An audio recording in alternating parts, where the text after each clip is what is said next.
শুভ সকাল বন্ধুরা, তোমরা সবাই কেমন আছো? আশা করি সবাই ভালো আছো, সুস্থ আছো। আমিও ভালো আছি। সুন্দর একটি নতুন ব্লগে সবাইকে স্বাগত। তো সবার প্রথমে আমার গুরুজনদের প্রণাম, ছোটদের সমবয়সীদের ভালোবাসা জানিয়ে ব্লগটি শুরু করছি। তো সকালে উঠে কাজকর্ম শেষ, তো ঠিক আছে, কি কি করছি পরে দেখাচ্ছি। সকালে উঠে আগে আমি ঘরটা ঝেড়ে ঘর মুছে নিয়েছি। তো ওরা এখনো ওঠেনি, এই ঘরের বিছানা ঝেড়ে ধুলো পড়েছে, তো ঘরটা একটু ঝেড়ে নিচ্ছি। তো ওই ঘরটাও আর একটু ঝেড়ে নিচ্ছি, ওরা যখন উঠবে তারপর ওই বিছানাটা পরিষ্কার করব আর কি। তো এখন হচ্ছে ওদের ডেকে দেব। তো এখন গ্যাসটা মুছে লাল চা বসিয়ে দিলাম। তো লাল চার সাথে টোস্ট দিয়ে এখন খাবো। তো ছেলেকে টোস্ট দিয়ে দিয়েছি, তো এই দেখো চিপস বের করেছে, তো আমিও ওখান থেকে একটু খেলাম। তো এখন ক্ষেত থেকে মূলো শাক এনে এই তো ধুয়ে বসিয়ে দিলাম, মূলো শাক করবো। তো সকালে এখন এটা দিয়েই খাবো। আর একটু পালং শাক নিয়ে এসেছি। তো আলু পালং শাক, কালকের 2 পিস মাছ ছিল, তো সেটা দিয়েই আর কি একটু মাছটা ঝোল করে নিচ্ছি। সকালে এটা দিয়ে ভাত হয়ে গেল। তো আমি মাছ খাবো না, ডিম খাবো। সকালের খাওয়া দাওয়া আমাদের কমপ্লিট। তো এখন দুপুরে কি রান্না করব, এই জন্য মাছ মারছে। তো দেখো পুকুর পাড়ে আমার ছেলে বসে ওখানে খেলছে, মাছ মারা দেখছে। তো বালতিতে মাছ দিচ্ছে, জালটা টানছে, ও সেটা দেখছে।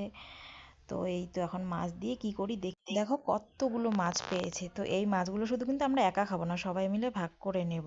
তো মাছ ওর বাবা কেটে বেছে ধুয়েও আমাকে দিল। মাছ ভাজা বসিয়ে দিয়ে ক্ষেত থেকে কয়েকটা ভেন্ডি আর ধনেপাতা, বেগুন, দণ্ডকলস পাতা, লাউ পাতা নিয়ে আসলাম। ভেন্ডি কেটে বসিয়ে দিলাম।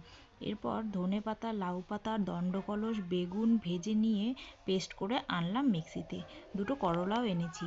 এরপর মাছ আলু দিয়ে করব বলে আলুগুলো কষিয়ে জল দিয়ে তারপর মাছ ধনেপাতা দিয়ে নামিয়ে ফেললাম।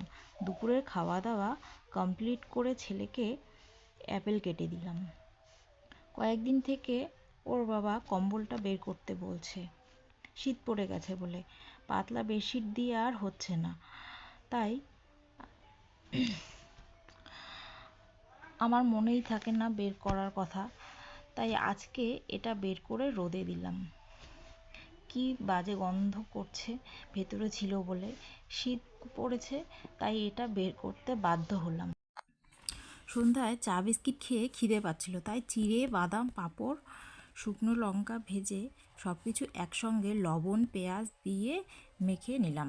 কারি পাতা দিতে পারিনি, কারণ সন্ধ্যা হয়েছে, সন্ধ্যায় পাতা ছিঁড়তে নেই।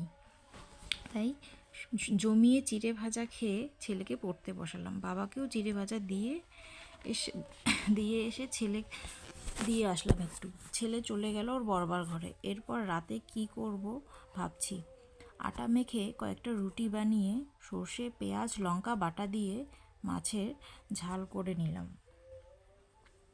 তো বন্ধুরা, এখানে সর্ষে বাটা, পেঁয়াজ বাটা আর হচ্ছে কি রসুন, রসুন দেইনি, সরি। তো এটা দিয়েই আমি লঙ্কা বাটা, তো এটা দিয়েই এই যে মাছের ঝালটা করলাম। কাতল মাছ তখন পুকুর থেকে তুলেছিল, আর ছেলেটা ভাজাই রয়েছে। তার ধনে পাতা উপরে একটু ছড়িয়ে দিলাম। আমার রুটি মাছের ঝাল রেডি হয়ে গেল। তো আমাদের খাওয়া দাওয়া এখন কমপ্লিট হয়ে গেল। বিছানা একটু আর কি পরিষ্কার করে নিচ্ছি শোবো বলে, মানে সকালে করেছি, তো এখন আর একবার ঝেড়ে নিচ্ছি। তো দেখো কতগুলো আমি দুপুরবেলায় কাপড় কেচেছি। তো কাপড়গুলো আমার ভাঁজ করা হয়নি। তো এখন ভাবলাম বিছানাটা পরিষ্কার করে নিচ্ছি, এখানে কাপড়গুলো আমি একটু ভাঁজ করেও নেই। তো ভাঁজ করা আমার হয়ে গেছে। শীতে এই জিনিসটা ছাড়া একদম বেকার, মানে ভারী কিছু, যেমন এই কম্বলটা ছাড়া আমাদের একদমই চলবে না। ভাঁজ করে নিচ্ছি কম্বলটা, গন্ধটা এখনো যায়নি, তাই ভাঁজ করছি আর বলছি আরও রোদে দিতে হবে। আমার এই সিম্পল লাইফস্টাইল যদি ভালো লেগে থাকে, লাইক কমেন্ট করে দিও। চ্যানেলটিকে এখনো যারা সাবস্ক্রাইব করেনি, সাবস্ক্রাইব